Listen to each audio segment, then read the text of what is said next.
Assalamualaikum warahmatullahi wabarakatuh. Alhamdulillah. Innal hamdalillah nahmaduhu wa nasta'inuhu wa nastahdihi wa nastaghfiruh wa natubu ilaihi wa natawakkalu alaihi wa na'udzu billahi min syururi anfusina wa min sayyiati a'malina.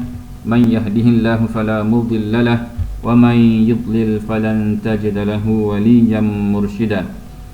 Alhamdulillah, pertamanya sama-sama kita mengucapkan kalimah thayyibah. Alhamdulillah, segala pujian hanyalah untuk Allah Subhanahu wa taala, kerana pada hari ini masih lagi Allah Subhanahu wa taala mengurniakan kita semua nyawa dan juga kehidupan bagi meneruskan kehidupan seharian kita sehinggalah ke suatu masa yang Allah Subhanahu wa taala telah tetapkan, iaitulah ajal atau kematian kita. Jadi muslimin dan muslimat yang dirahmati Allah Subhanahu wa taala, pada kesempatan ini saya ingin berkongsi peringatan untuk diri saya dan juga tuan-tuan dan puan-puan yang dirahmati Allah Subhanahu wa taala berkaitan tajuknya, iaitulah dua nikmat yang sering dilupakan oleh kebanyakan manusia.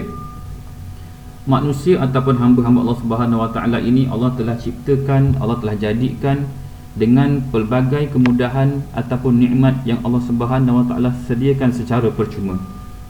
Jadi ada sebuah hadis yang diriwayatkan oleh Ibnu Abbas radhiyallahu anhu,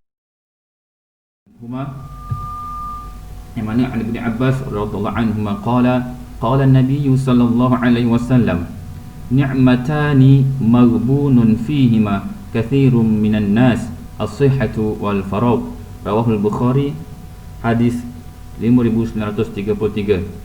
Muslimin muslimat yang dirahmati Allah Subhanahu wa taala, Ibnu Abbas iaitu sahabat Nabi sallallahu alaihi wasallam telah meriwayatkan sebuah hadis daripada Nabi Muhammad sallallahu alaihi wasallam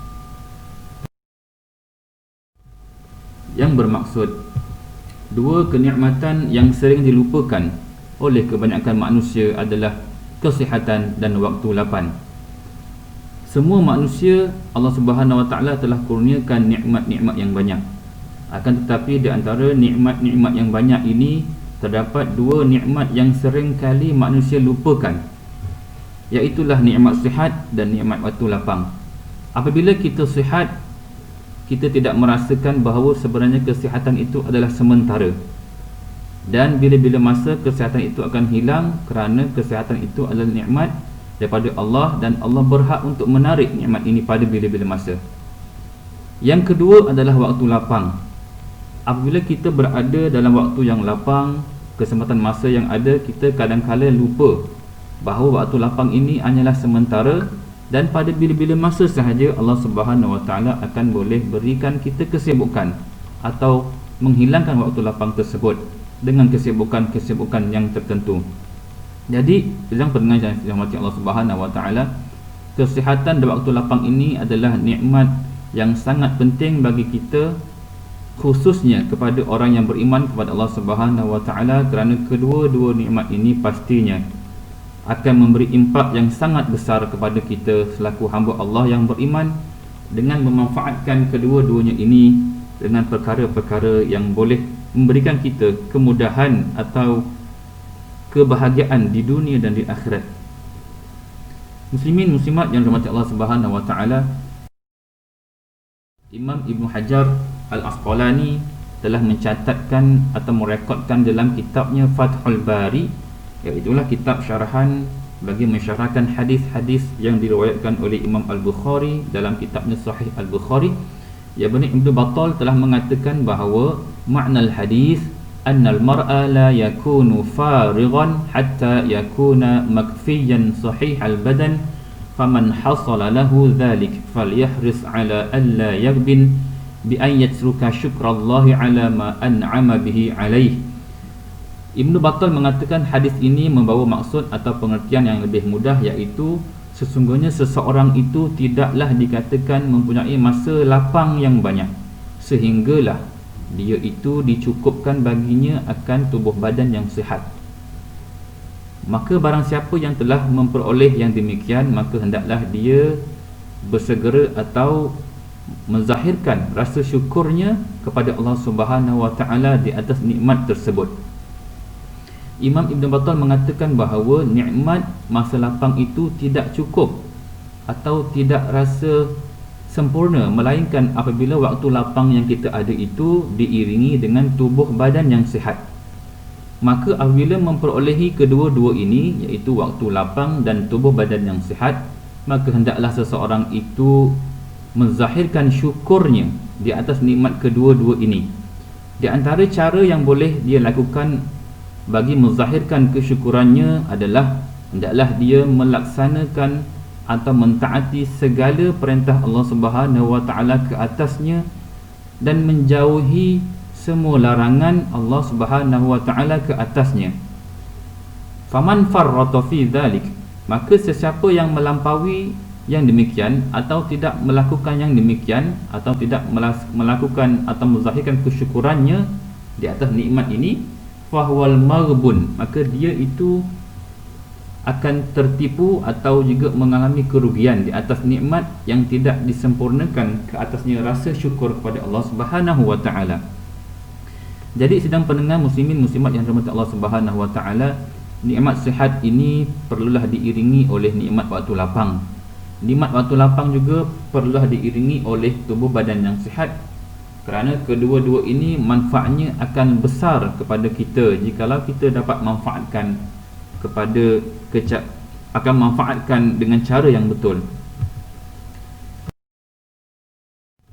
Imam Ibn Hajar juga membawakan pandangan daripada Ibnul Jauzi, yang mana Ibnul Jauzi mengatakan qad yakunul insan sahihan wa la yakunu mutafarrigan. Kadang-kadang ada jenis manusia ataupun insan itu tubuh badannya adalah sihat, akan tetapi dalam masa yang sama tidak mempunyai masa yang lapang, kerana lisyughlihi, akibat kesibukannya, bil ma'ash, dengan kehidupannya. Kategori ini boleh kita lihat pada diri kita dan juga kawan-kawan atau rakan kita di sekeliling kita.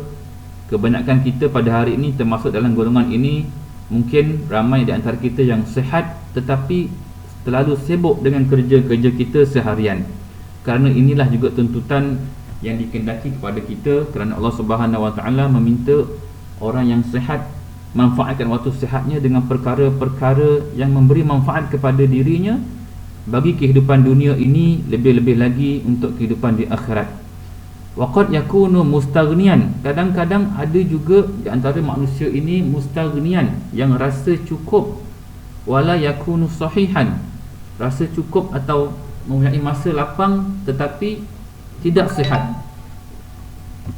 Fa idza ijtama'a, maka apabila kedua-dua ini terhimpun padanya, iaitu seseorang itu mendapati dirinya sihat dan mempunyai masa lapang yang cukup, apabila faghalaba alaihi al-kasal 'anit ta'ah, maka apabila dia itu merasa malas untuk melakukan ketaatan, fahuwal maghbun, maka inilah yang dikatakan sebagai orang yang tertipu. Bermaksud seseorang yang sihat, yang mempunyai tubuh badan yang sempurna, tidak menghidapi sebarang penyakit dan juga mempunyai masa lapang yang cukup, apabila dia rasa malas untuk melakukan ketaatan, seperti tidak mahu solat, seperti tidak mahu berzikir atau sebagainya, maka dia ini adalah rugi.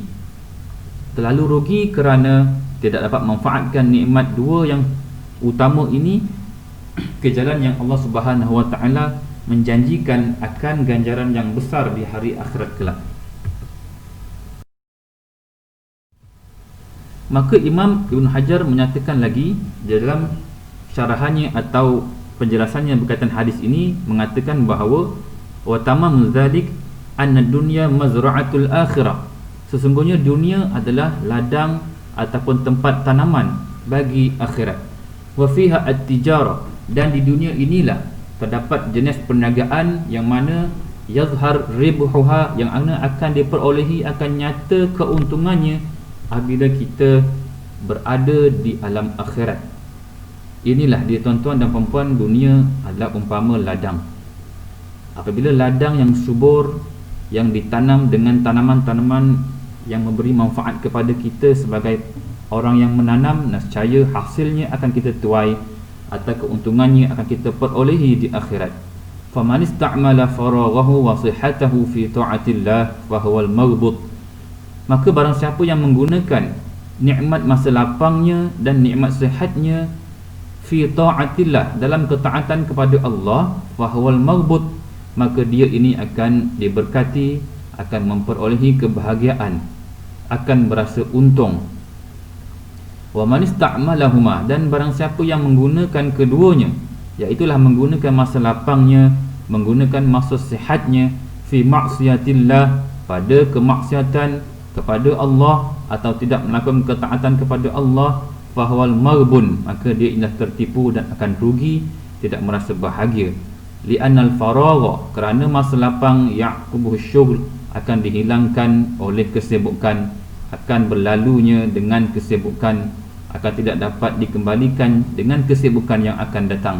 Wasihhatu ya'qubuha as-saqam, dan kesihatan akan dihilangkan dengan kesakitan ataupun ujian-ujian yang sebagainya. Oleh itu tuan-tuan dan puan-puan, muslimin muslimat yang dirahmati Allah Subhanahu wa taala, nikmat sihat dan nikmat masa lapang yang kita perolehi pada hari ini, pada ketika ini, janganlah kita sia-siakan dengan perkara yang tidak boleh beri manfaat kepada diri kita, terutamanya kepada diri saya yang berkata.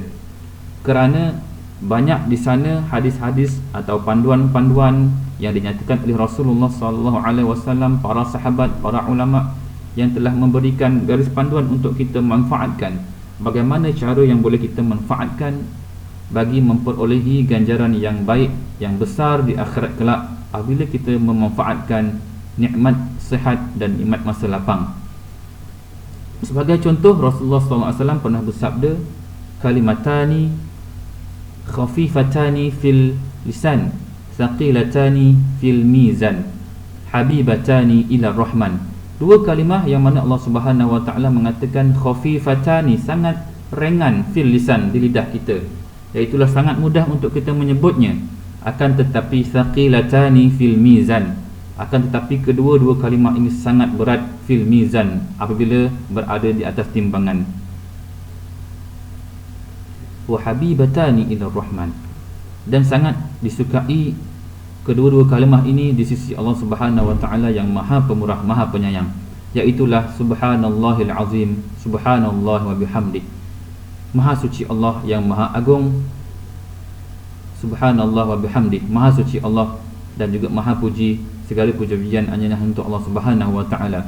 Maka apabila kita menyebut dua kalimah ini dalam waktu yang kita ada, waktu lapang yang kita ada, iaitulah subhanallahil azim, subhanallah wa bihamdihi, subhanallahil azim, subhanallah wa bihamdihi, nescaya kita akan memperolehi ganjaran yang Allah Subhanahu wa taala telah sampaikan melalui lisannya Nabi Muhammad sallallahu alaihi wasallam. Kerana kedua-dua kalimah inilah yang dinyatakan sangat ringan untuk kita menyebutnya, sangat ringan untuk kita menyebutnya, dan berat di atas timbangan, dan Allah Subhanahu wa taala amat suka kepada kalimah ini. Kerana kalimah-kalimah ini adalah menyatakan akan keesaan, kebesaran Allah Subhanahu wa taala, menzahirkan rasa pujian-pujian kita kepada Allah Subhanahu wa taala, secara tidak langsung memperakui akan kehebatan Allah Subhanahu wa taala, dan kita mengakui bahawa kita adalah hamba-hambanya yang lemah dan sangat lemah, terhina di sisinya. Maka Allah Subhanahu wa taala amat suka. Marilah kita memanfaatkan masa kita, masa sihat kita, masa lapang kita dengan cara yang lebih baik, yang lebih baik di sisi Allah Subhanahu wa taala, yang mana manfaatnya bukan hanya untuk Allah, tapi manfaat juga adalah untuk diri kita semua. Mudah-mudahan dengan perkongsian yang serba sedikit ini pada kali ini akan dapat dimanfaatkan oleh diri saya sebagai orang yang berbicara pada kali ini, dan juga pada tuan-tuan puan-puan muslimin muslimat yang mendengar. Mudah-mudahan sama-sama kita melakukan kebaikan untuk diri kita sendiri, hasil dan keuntungannya akan kita dapati di akhirat kelak. Mudah-mudahan. Sekian sahaja untuk perkongsian pada kali ini. Wabillahil hidayah wa taufiq. Assalamualaikum warahmatullahi wabarakatuh.